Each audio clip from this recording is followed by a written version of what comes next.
ഇന്ന് വായിച്ചൊരു കഥ പറയാം. ഹിറ്റ്ലറുടെ കോൺസെൻട്രേഷൻ ക്യാമ്പിൽ എല്ലാ പ്രതീക്ഷകളും അവസാനിച്ചൊരു മനുഷ്യൻ ആത്മഹത്യ ചെയ്യാൻ വേണ്ടി നിൽക്കുകയാണ്. അപ്പോൾ ആത്മഹത്യ ചെയ്യുന്നതിന് മുമ്പ് ആ മുറിയിലെ ജനലിലൂടെ പുറത്തേക്കുള്ള കാഴ്ചകളിലേക്കോ ആകാശത്തിലേക്കൊക്കെ അദ്ദേഹം അവസാനമായിട്ടൊന്ന് നോക്കുന്നുണ്ട്. ആ നിമിഷം അദ്ദേഹം മനസ്സിലാക്കുന്ന ഒരു കാര്യമുണ്ട്. ഇന്നലെ വരെ ശിശിരകാലമായിരുന്നു. എല്ലാ മരങ്ങളിലെയും ഇലകൾ പൊഴിഞ്ഞു പോയിരുന്നു. പച്ചപ്പ് എവിടെയും കാണാനില്ലായിരുന്നു. പക്ഷെ ഇന്ന് അദ്ദേഹം പുറത്തേക്ക് നോക്കുമ്പോൾ ശിശിരകാലം അവസാനിച്ച് വസന്തകാലം വന്നു തുടങ്ങിയിരിക്കുന്നു.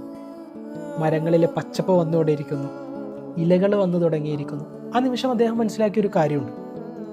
പ്രകൃതിയിൽ എന്ന പോലെ മനുഷ്യരുടെ ജീവിതത്തിലും ശിശിരകാലങ്ങൾ അവസാനിച്ച് വസന്തകാലം വരുമെന്ന് അദ്ദേഹത്തിനൊരു പ്രതീക്ഷയായിരുന്നു.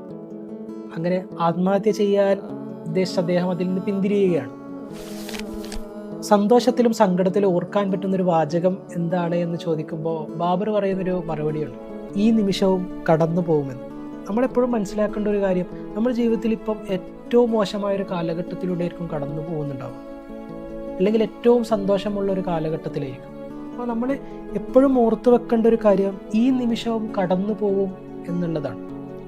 പ്രകൃതിയിൽ എന്ന പോലെ മനുഷ്യരുടെ ജീവിതത്തിലും എല്ലാ വിരഹങ്ങളും എല്ലാ ശിശിരങ്ങളും അവസാനിച്ച് ഒരു ദിവസം വസന്തകാലം വരിക തന്നെ ചെയ്യും. പ്രതീക്ഷകളോടെ കാത്തിരിക്കുക എന്നുള്ളതാണ് നമുക്ക് ചെയ്യാൻ പറ്റുന്ന ഏറ്റവും മനോഹരമായൊരു കാര്യം. ജീവിതത്തിൽ ഇനി എപ്പോഴെങ്കിലും വീണുപോയി എന്നൊക്കെ തോന്നുമ്പോൾ ചിന്തിക്കേണ്ട ഒരു കാര്യം, ഈ നിമിഷവും ഈ സമയവും കടന്നു പോവും എന്നത് മാത്രമാണ്. അപ്പോൾ thank you so much. Keep smiling by heart, not only by lips.